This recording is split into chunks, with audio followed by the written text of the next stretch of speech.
Hold on, madam. I'll get you safe.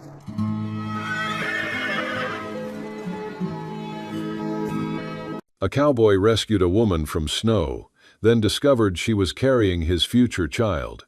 The howling blizzard almost drowned out the desperate cry for help, but Kellen Hawk Callahan's ears, attuned to the sounds of the wilderness, after years on the range, caught the faint human sound beneath nature's fury. It was December 1875 the untamed reaches of Wyoming territory, and the 8-year-old rancher had been foolish to venture out to check his cattle in the gathering storm. But something about that decision would alter the course of his life forever. Kellen pulled his horse to a halt, the animal's breath creating plumes of vapor in the frigid air. He tilted his hat back, squinting against the driving snow, and listened. There it came again, a woman's voice, weak but unmistakable.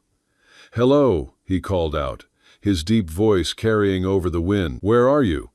He dismounted and led his horse forward slowly, following the sound until he spotted what looked like a partially buried wagon, its canvas cover torn and flapping violently in the wind. The team of horses that had pulled it were gone, likely broken free and fled or perished in the cold.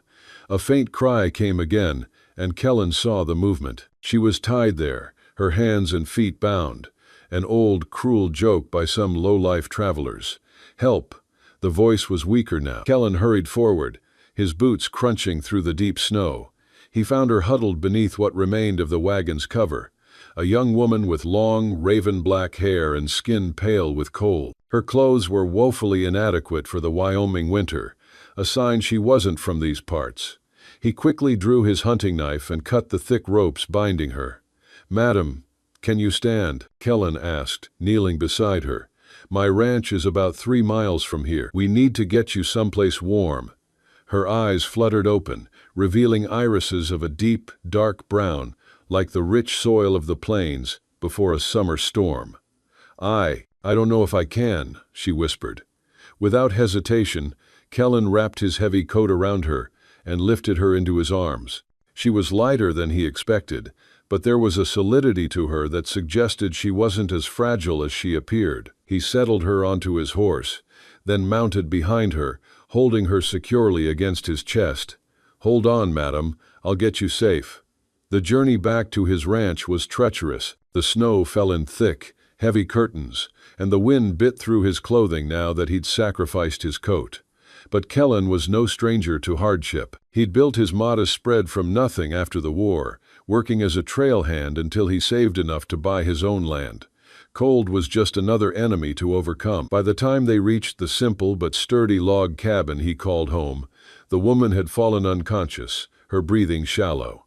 Kellen carried her inside and laid her gently on his bed. He quickly built up the fire in the stone hearth until the room glowed with warmth, then turned his attention back to his unexpected guest. As he removed his coat from around her, he noticed her dress was soaked through. Medical knowledge picked up from years on cattle drives told him he needed to get her warm and dry immediately. With methodical efficiency and as much propriety as the situation allowed, he replaced her wet clothing with one of his flannel shirts and a pair of wool socks, then covered her with every blanket he owned. Only when she was settled did he take a proper look at her face.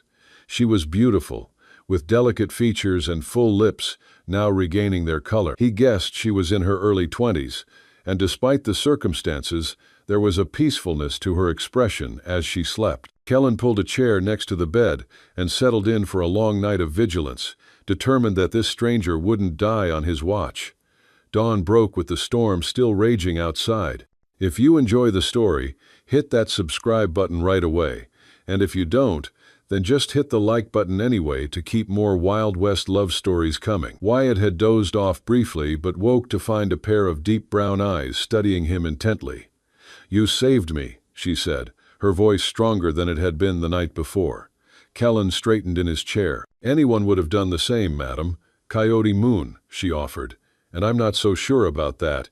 There's plenty in this world who'd have left me to the mercy of that storm." "Kellen Callahan," he replied with a nod. "And I suppose you're right about that. There are hard men in these parts." He stood and moved to the stove.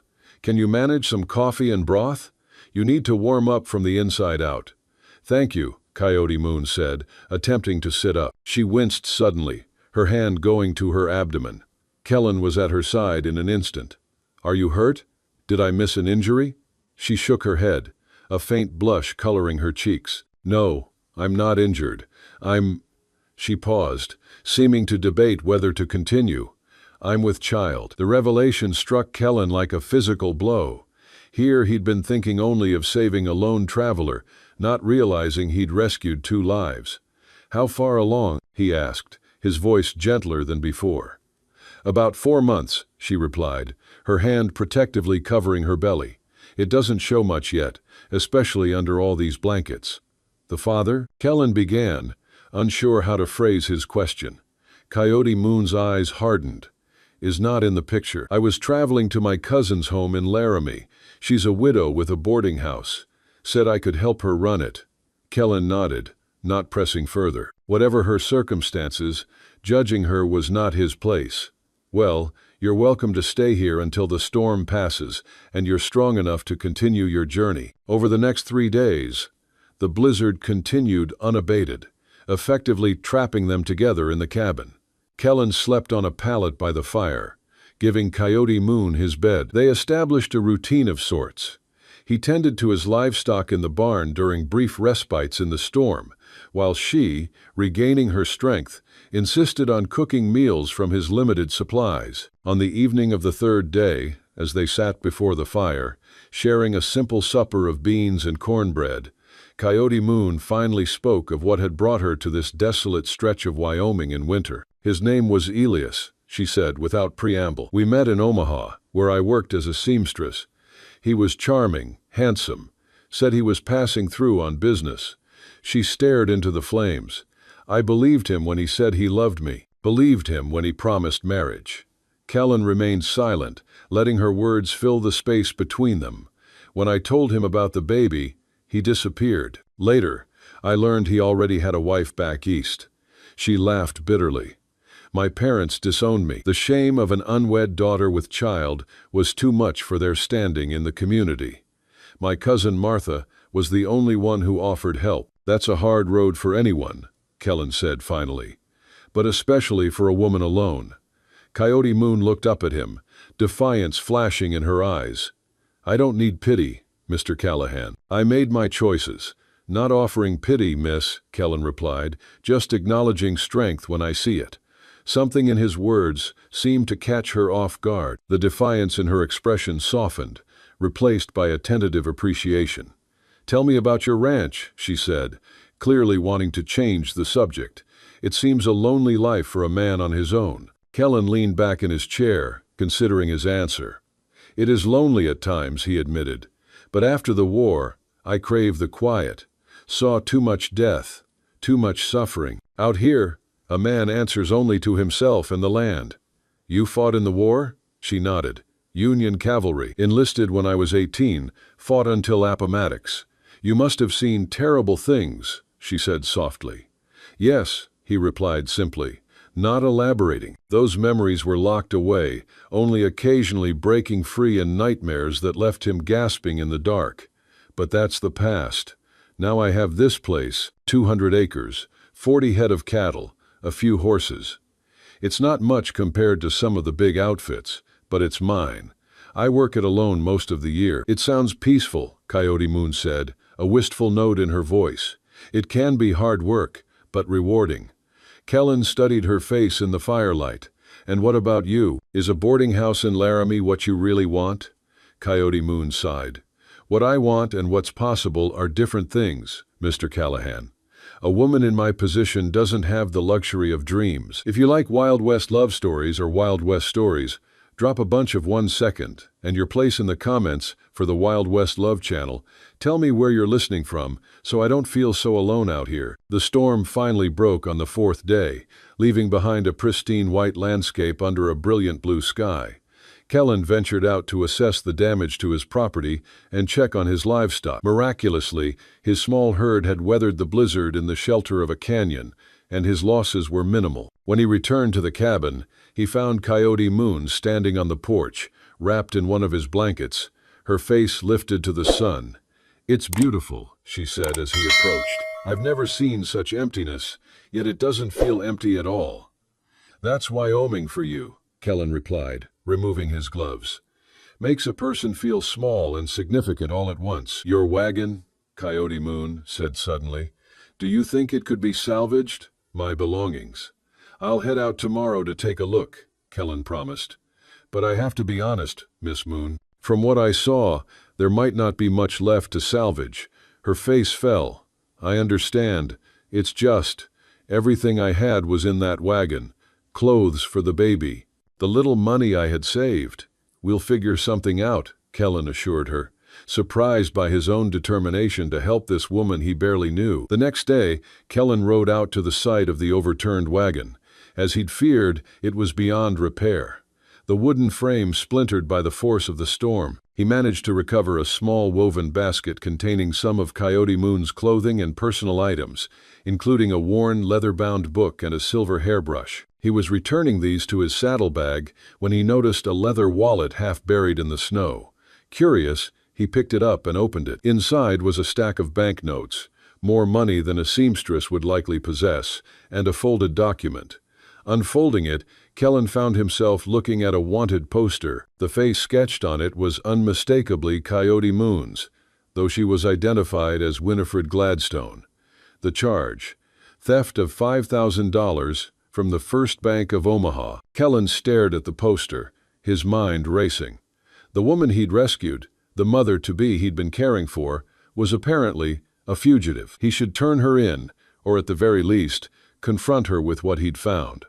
Yet something held him back. Perhaps the memory of her vulnerable honesty by the fireside, or the protective way she cradled her unborn child. With a decision that would alter both their futures, Kellen tucked the wanted poster into his shirt and buried the wallet in the snow. Whatever Coyote Moon or Winifred Gladstone had done, he would give her the chance to explain before passing judgment. When Kellen returned to the cabin, he found Coyote Moon had prepared a hearty stew from his meager pantry supplies. She brightened at the sight of her recovered basket, but seemed to sense his changed demeanor. Is something wrong? She asked as they sat down to eat.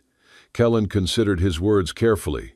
Miss Moon, or should I say Miss Gladstone? The color drained from Coyote Moon's face. Her spoon clattered against her bowl. How did you? I found a wanted poster at the wagon site, Kellen said evenly. Stole $5,000 from a bank in Omaha. Coyote Moon's hands trembled as she placed them flat on the table. Are you going to turn me in? That depends on what you have to say for yourself. For a long moment, she was silent, her eyes downcast. When she finally spoke, her voice was steady despite her obvious fear. Elias wasn't just any businessman. He was Henry Williams, the bank president's son. When I told him about the baby, he offered me money, hush money, to go away quietly.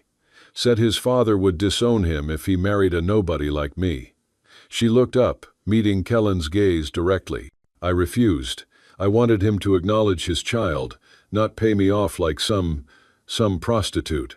So you stole from the bank instead? Kellen asked, his voice neutral. No, Coyote Moon exclaimed. Henry set me up. After I refused his money, he told me to meet him at the bank after hours. Said he wanted to talk, to make things right. When I arrived, he had a small bag ready. Told me it contained enough to start a new life for me and the baby. I was naive enough to believe him. She took a shuddering breath before continuing. The next morning, the bank reported a theft, $5,000 missing, and somehow all evidence pointed to me. My room was searched, and some of the money was found hidden in my mattress. Money I never put there. It was Henry's word against mine. And who would believe a fallen woman over the bank president's son? So, you ran? Kellen concluded. I ran, she confirmed. With only what I could carry and the small amount of money I actually had saved, I changed my name, bought the wagon, and headed west. I truly am going to my cousin's in Laramie. That wasn't a lie. Kellen studied her face, looking for any sign of deception. He'd become a good judge of character over the years, a necessary skill in the territories where a man's word was often all he had. I believe you, he said finally. Relief flooded Coyote Moon's expression. You do? I've met men like Henry Williams, men who think their wealth and position put them above decency. men who use others and discard them when convenient. Kellen's voice hardened with old anger. I fought a war against that kind of thinking, though most would say it was about something else entirely. What will you do now? Coyote Moon asked, uncertainty still evident in her voice. Nothing, Kellen replied simply. Your past is your business. As far as I'm concerned, you're Coyote Moon, a woman caught in a blizzard whom I was fortunate enough to find in time. Gratitude shone in Coyote Moon's eyes, along with something deeper that Kellen wasn't ready to name. Thank you, she whispered. Hey, friend, go grab a full glass of water. People often forget to drink enough, and that's actually a pretty serious issue for you. The next 2 weeks brought a temporary thaw, creating treacherous mud rather than impassable snow. Still, travel remained inadvisable, especially for a woman in Coyote Moon's condition. She continued to stay at Kellen's cabin, and gradually a comfortable routine developed between them. Kellen found himself enjoying her company more than he cared to admit. She was quick-witted and resourceful, turning his bachelor quarters into something that felt surprisingly like a home. She mended his clothes, organized his supplies, and even discovered a long-forgotten packet of wild flower seeds, which she promised to plant come spring. You talk as if you'll still be here then, Kellen remarked one evening as they sat on the porch watching the sunset paint the distant mountains gold and crimson, Coyote Moon's hands stilled in her lap. I suppose I do, she said softly. Presumptuous of me. Not presumptuous, Kellen corrected. Just unexpected. They fell silent, the weight of unspoken possibilities hanging between them. Finally, Coyote Moon spoke again. The baby will come in May. I had hoped to be settled in Laramie well before then, but now... She shook her head. The mountain passes will be treacherous until late spring.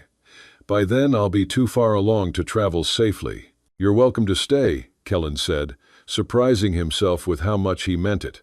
At least until after the baby comes and you're both strong enough for the journey. Coyote Moon turned to look at him, her expression unreadable in the gathering dusk. Why would you do that for me? You've already done more than most would. Kellen considered his answer carefully. Perhaps I'm tired of being alone, he said finally. Perhaps I just believe everyone deserves a second chance. As January gave way to February, Kellen's small ranch saw more changes than it had in the 5 years since he'd claimed it. Coyote Moon's presence seemed to breathe new life into the place. She hung curtains in the windows fashioned from an old tablecloth she found in a trunk. She rearranged the furniture to create a small sitting area near the fireplace. She even convinced Kellen to bring home a stray cat he found in the barn, arguing that it would keep mice away from their food stores. Their food stores. Somehow, without either of them acknowledging it, Coyote Moon's temporary stay had begun to feel permanent. It was during a trip to the nearest town, Clearwater, that Kellen first realized how much his feelings for Coyote Moon had deepened. They needed supplies, and though he was reluctant to expose her to potential recognition, they agreed she couldn't remain isolated at the ranch indefinitely. Just stay close to me, Kellen said as they approached the small settlement. And keep your bonnet low. Clearwater was hardly more than a wide spot in the road. A general store, a saloon, a blacksmith, and a handful of houses clustered around a dusty main street. Still, after weeks of seeing only Kellen, the prospect of other human interaction both excited and terrified Coyote Moon. They tied their horses outside the general store, and Kellen helped Coyote Moon down, his hands lingering at her waist a moment longer than necessary. Her pregnancy was more visible now, her belly a gentle swell beneath her dress. Mrs. Callahan, how wonderful to finally meet you. The enthusiastic greeting came from a plump woman emerging from the store, wiping her hands on her apron. Kellen stiffened beside Coyote Moon, but before he could correct the woman's assumption, Coyote Moon slipped her arm through his. How do you do? She replied with a warm smile. I'm afraid I'm at a disadvantage. Oh, forgive me. I'm Harriet Miller. My husband owns the store. Kellen's been trading with us for years, but he never mentioned taking a wife. She beamed at them both. No wonder we haven't seen him in town these past weeks. Kellen opened his mouth, clearly intending to set the record straight. But Coyote Moon squeezed his arm in warning. Yes, well, we've been quite busy at the ranch, he said instead, his voice strained. "I imagine so," Mrs. Miller laughed. Come in. We just got a shipment of calico that would make lovely baby things." As they followed Mrs. Miller into the store, Kellen leaned close to Coyote Moon's ear. "What are you doing?" he whispered. "Being practical," she whispered back. "A married woman draws less attention than an unwed mother to be traveling with a man who's not her husband." Kellen couldn't argue with her logic, but the ease with which she'd slipped into the role of his wife unsettled him. Not because it was unpleasant, quite the opposite. The idea of Coyote Moon as his wife felt surprisingly right, and that realization shook him to his core. If you're watching on television, don't hesitate, grab your phone and hit subscribe to my channel so you'll never miss out on our amazing characters. As February turned to March, the Wyoming landscape began to show tentative signs of spring. Patches of snow melted to reveal tender green shoots, and birds returned to nest in the eaves of the barn. Coyote Moon's pregnancy progressed, her belly now a prominent curve that she cradled protectively as she moved about the cabin. Kellen found himself increasingly drawn to her, not just physically, though he couldn't deny his attraction, but to her spirit, her resilience, her humor, her unflappable optimism in the face of circumstances that would have broken many. Often he caught himself watching her as she hummed a traditional song while preparing meals or reading by the fire, her face illuminated by the dancing flames. One evening, as a spring rainstorm lashed against the windows, Coyote Moon gasped suddenly and placed a hand on her stomach. Kellen was at her side instantly. "What is it? Are you in pain?" A slow smile spread across Coyote Moon's face. "No, not pain." "Here," she said, taking his hand and placing it on her rounded belly. "Wait." For a moment there was nothing. Then Kellen felt a distinct movement beneath his palm, like a butterfly's wing but stronger. His eyes widened in wonder. That's the baby." Coyote Moon nodded, her eyes bright with unshed tears. "He or she has been quite active lately. This is the strongest I've felt, though." Kellen remained still, his hand on Coyote Moon's belly, feeling the miraculous evidence of new life. Something profound shifted within him in that moment, a protective instinct so powerful it nearly took his breath away. "Coyote Moon," he began, his voice rough with emotion, "I've been thinking." She looked up at him, her expression open and vulnerable. "Yes? When the baby comes, if you wanted, you could stay here. I mean, with me." The words tumbled out awkwardly. "Not as my guest, but as Mrs. Miller already believes." Coyote Moon's lips parted in surprise. "Kellen, are you asking me to marry you?" He ran a hand through his hair, suddenly unsure of himself. "I'm making a mess of it, but yes. I care for you, Coyote Moon, more than I expected to, and the baby." "The baby isn't yours," she interrupted gently. "I know that," Kellen said firmly, "but I'd like it to be. I'd like to be a father to your child. Give him or her my name." He looked at her, his heart in his eyes. "And I'd like you to be my wife, if you think you could care for me, too." Coyote Moon was silent for so long that Kellen began to regret his impulsive proposal. Then she reached up and touched his face, her fingers trembling slightly. "I do care for you," she whispered, "but I need to be sure you're asking for the right reasons, not out of pity or obligation." "Pity?" Kellen shook his head. "Coyote Moon, you're the strongest woman I've ever known. And obligation? The only obligation I feel is to my own heart, which has somehow become tangled up with yours." She smiled at that, a smile so radiant it transformed her face. "Then yes, Kellen Callahan, I will marry you. If you've made it this far, I know you're a true fan of WWL. From the bottom of my heart, I wish your day is filled with health and happiness, and may a little stroke of luck find you in the next 15 minutes. Don't forget to share it with me in the comments." They were married 2 weeks later in Clearwater's small church with the Millers as witnesses. Coyote Moon wore a simple blue dress that Mrs. Miller helped alter to accommodate her growing belly, and Kellen wore the only suit he owned, now somewhat tight across the shoulders. The ceremony was brief but meaningful, both of them acutely aware of the unconventional circumstances that had brought them together. When the preacher pronounced them man and wife, Kellen kissed Coyote Moon with a tenderness that belied the passion he felt, mindful of their audience and her delicate condition. "Mrs. Callahan," he murmured against her lips.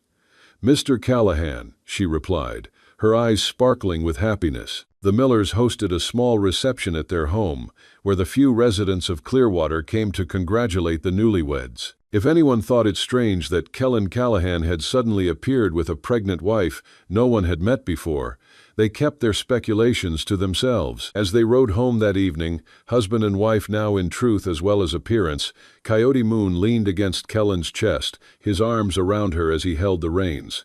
"Are you happy?" he asked, pressing a kiss to the top of her head. "Happier than I ever thought I could be again," she replied honestly. "Are you having regrets?" "Not a single one," Kellen assured her. As April arrived, bringing with it longer days and warmer temperatures, Kellen worked tirelessly to prepare for the baby's arrival. He built a cradle from pine boards, sanding each piece until it was smooth as silk. He rode to Clearwater for supplies, soft flannel for diapers, a tiny knitted cap Mrs. Miller insisted on giving them, a special herbal tea the storekeeper's wife swore would ease the discomforts of late pregnancy. Coyote Moon, meanwhile, transformed the cabin's small second room from Kellen's storage space into a nursery. She sewed curtains and a patchwork quilt, using scraps of fabric from her own dresses and Kellen's worn-out shirts. She knitted booties and blankets, her fingers moving swiftly despite her growing fatigue. One afternoon, Kellen returned from checking the fence line to find Coyote Moon sitting on the porch, her face pensive as she stared out at the distant mountains. "Penny for your thoughts, Mrs. Callahan," he said, settling beside her on the bench he'd built shortly after their marriage. She smiled at the name, still new enough to bring a blush to her cheeks. "I was just thinking about how strange life is. Months ago, I was desperate and alone, convinced my life was ruined. Now here I am, married to a good man, about to have a baby who will grow up loved and secure." She took his hand. "It seems almost too perfect." Kellen squeezed her fingers gently. "Not perfect. Real. And real has its challenges." "Like what?" she asked, curious. "Like the fact that I know next to nothing about babies," Kellen admitted with a self-deprecating smile. "Or that we'll need to expand the herd if we're going to provide properly for a growing family. Or that someday we'll have to decide what to tell our child about their birth father." Coyote Moon's expression sobered. "You've thought about that?" "Of course I have. But we don't need to decide everything today." He brushed a strand of hair from her face. "What matters is that we face whatever comes, together." She leaned into his touch. "Together," she agreed. That night, as they lay in bed, Coyote Moon placed Kellen's hand on her belly, a ritual that had become precious to them both. The baby kicked vigorously, causing Kellen to laugh. "Strong little one," he commented. "Going to be a handful, just like his father," Coyote Moon said sleepily. The words struck Kellen deeply. He was going to be this child's father, not by blood, but by choice and commitment. The responsibility was enormous, but so was the joy it brought him. "I love you," he whispered, saying the words aloud for the first time, though he'd felt them for weeks. Coyote Moon's eyes opened suddenly, alert. "Say that again." "I love you," Kellen repeated, more confidently this time. "I think I have since I found you in that blizzard." Tears welled in Coyote Moon's eyes. "I love you too," she whispered back. "So much it frightens me sometimes." Kellen gathered her as close as her belly would allow. "Nothing to be frightened of," he murmured against her hair. "I'm not going anywhere." May arrived with an explosion of wild flowers across the Wyoming plains. The ranch was busy with spring calving, and Kellen hired 2 local boys to help, aware that Coyote Moon's time was approaching and he would need to be available when the baby came. Dr. Simmons, Clearwater's elderly physician, had agreed to attend the birth, though he warned them that spring brought its own medical emergencies and he might be called elsewhere. As a precaution, Mrs. Miller had been teaching Coyote Moon what to expect and how to manage if the doctor couldn't arrive in time. On the 15th of May, a day of particular beauty with clear skies and gentle breezes, Coyote Moon was hanging laundry on the line when she felt the first contraction. It wasn't particularly painful, more a tightening that reminded her of the practice contractions she'd been experiencing for weeks. She continued her task, but when another came just 10 minutes later, she knew it was time. Kellen was in the corral breaking a young horse when he saw Coyote Moon walking slowly toward him, one hand supporting her back, the other cradling her belly. He immediately handed the lead rope to one of the hired boys and vaulted over the fence. "Is it time?" he asked, his heart suddenly racing. Coyote Moon nodded, her face a mixture of excitement and apprehension. "I think so. The pains are still far apart, but they're getting stronger." Kellen wasted no time. He sent one of the boys to fetch Dr. Simmons and the other to inform Mrs. Miller. Then he carefully led Coyote Moon back to the cabin, supporting her when contractions made her pause. "Are you afraid?" he asked as he helped her change into a loose nightgown. "A little," she admitted. "But women have been doing this since the beginning of time. I'll be fine." She squeezed his hand reassuringly. Mrs. Miller arrived before the doctor, bustling into the cabin with a basket of supplies and an air of capable authority that immediately put both Kellen and Coyote Moon at ease. "First babies often take their time," she informed them cheerfully as she set water to boil and arranged clean linens. "We could be in for a long wait." She was right. As afternoon turned to evening and then to night, Coyote Moon's labor progressed slowly. Dr. Simmons arrived around sunset, confirmed that everything was proceeding normally, then settled into Kellen's chair with his pipe, occasionally checking on Coyote Moon's progress. Kellen refused to leave Coyote Moon's side, wiping her brow with cool cloths, holding her hands through contractions, and murmuring encouragement. As the hours passed and her pain intensified, he found himself praying silently, fervently for her safety and that of their child. Near dawn, Coyote Moon's labor suddenly accelerated. Her contractions came one upon the other, leaving her little time to rest between them. Dr. Simmons and Mrs. Miller exchanged glances, and the doctor moved to the foot of the bed. "It's time to push, Mrs. Callahan," he instructed. "With the next contraction, bear down as hard as you can." Coyote Moon nodded, her face flushed with effort, her hair damp with sweat. She gripped Kellen's hands with surprising strength as the next contraction built. "You can do this," Kellen encouraged her. "You're the strongest person I know." Coyote Moon pushed with a determination that left her gasping. Again and again, she bore down, following the doctor's instructions, her body working to bring new life into the world. "I can see the head," Dr. Simmons announced. "One more good push, Mrs. Callahan." With a final monumental effort, Coyote Moon pushed, and suddenly the cabin was filled with the indignant wail of a newborn. "A boy," the doctor proclaimed, lifting the squalling infant for them to see. "A fine, healthy boy." Mrs. Miller quickly wrapped the baby in a warm blanket while the doctor attended to Coyote Moon. Then, with a beaming smile, she placed the tiny bundle in Coyote Moon's arms. "Your son," she said softly. Coyote Moon gazed down at the red-faced infant, her expression one of wonder and overwhelming love. "Hello, little one," she whispered. "We've been waiting for you." Kellen leaned close, his throat tight with emotion as he looked at his son.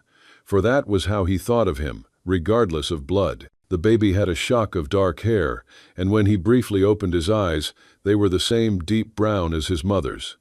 "He's perfect," Kellen managed, his voice rough. "Would you like to hold him?" Coyote Moon asked, her smile radiant despite her exhaustion. With careful hands, Kellen took the swaddled infant, cradling him against his chest. The baby quieted, seeming to study Kellen's face with solemn intensity. "What shall we name him?" Kellen asked, unable to tear his gaze away from his son. Coyote Moon had been considering names for months, but had waited for this moment to decide. "Zachary," she said. "Zachary Kellen Callahan." "Zachary," Kellen repeated, testing the name. "I like it." As Mrs. Miller and the doctor discreetly cleaned up and prepared to leave, promising to return later to check on mother and child, Kellen sat on the edge of the bed, still holding Zachary. Coyote Moon rested against the pillows, tired but glowing with happiness. "Thank you," Kellen said, his voice low with emotion. "For what?" Coyote Moon asked. "For him, for trusting me, for making me a father." He looked at her, his love evident in every line of his face. for everything. In the weeks that followed, Kellen and Coyote Moon adjusted to life with a newborn.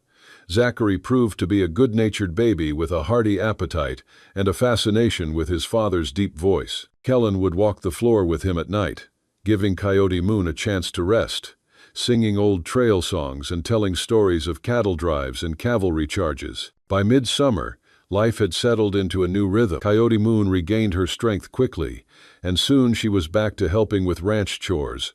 Often with Zachary strapped to her chest in a sling, Mrs. Miller had shown her how to make. The baby thrived, growing plump and alert, his eyes following his parents' movements with increasing awareness. One evening in late July, as they sat on the porch watching the sunset, Zachary asleep in his cradle beside them, I'll get you Coyote safe. Moon broached a subject that had been on her mind. Kellen, do you ever think about what might happen if someone recognizes me? If word gets back to Omaha?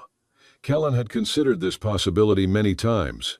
I do, he admitted. But the longer we're here, established as husband and wife with our son, the less likely anyone is to question who you were before. But if they did, then we'd face it together, Kellen said firmly. You're my wife now, Coyote Moon Callahan, not Winifred Gladstone. I'd stand by you no matter what. She leaned against his shoulder, comforted by his unwavering support. I want to tell you something I've never told anyone, she said. After a moment, Kellen waited, giving her time to find her words. That night at the bank with Henry, I did take some money.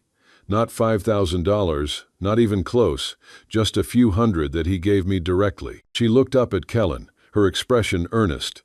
I was desperate, and I believed him when he said it was a gift, not stolen. But I've carried the guilt of it ever since. Kellen considered this confession. You were betrayed by someone you trusted, someone who then framed you for a much larger crime. Taking what he offered doesn't make you a thief, Coyote Moon, doesn't it? She asked softly. No, Kellen said with certainty. It makes you human. We all make choices in desperate moments that we might not make otherwise. Coyote Moon seemed to accept this, her shoulders relaxing as if a weight had been lifted. I want to be worthy of you, she said. Of the life we're building. You already are, Kellen assured her, drawing her close. More than worthy. As summer faded into autumn, the ranch prospered. Kellen's careful management had resulted in a healthy calf crop, and cattle prices were strong. For the first time, he hired a permanent hand, a steady, middle-aged cowboy named Frank, who had worked the big outfits but was looking for something more settled as he aged. With the additional help, Kellen was able to spend more time on improvements to the ranch house. He added a proper bedroom for Zachary, who at 4 months was outgrowing his cradle. He built a covered porch across the back of the cabin where Coyote Moon could sit and shell peas or mend clothing while watching him work. He even started construction on a small schoolroom, though it would be years before Zachary would need it. Planning ahead? Coyote Moon teased as she brought him a glass of water one afternoon while he worked on the new addition. Always, Kellen replied with a smile. Besides, this room might be needed for more than just Zachary someday. Coyote Moon blushed at the implication. They had resumed marital relations after Zachary's birth, and the possibility of more children was something they both welcomed. I'd like that, she said softly. A brother or sister for Zach. As if on cue, Zachary gurgled from his blanket spread beneath a nearby tree where he was practicing rolling over, a skill he'd recently mastered and seemed inordinately proud of. He's growing so fast, Kellen observed, setting down his hammer to join Coyote Moon in watching their son. Hard to believe he was ever that tiny bundle you placed in my arms. He adores you, Coyote Moon said, her heart full as she watched Zachary's face light up at the sound of Kellen's voice. As do I. Kellen pulled her close, kissing her with a tenderness that still had the power to make her knees weak. The feeling is entirely mutual, Mrs. Callahan. Winter came again, but this time the Callahan household was prepared. The larder was full, the woodpile stacked high, and the cabin snug against the cold. Zachary, now 7 months old, was crawling everywhere, keeping both parents constantly on alert.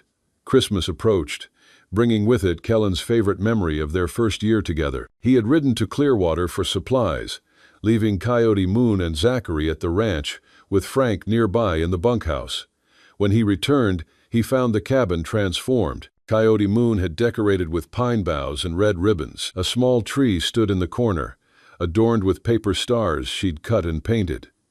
The delicious smell of gingerbread filled the air, but it was Zachary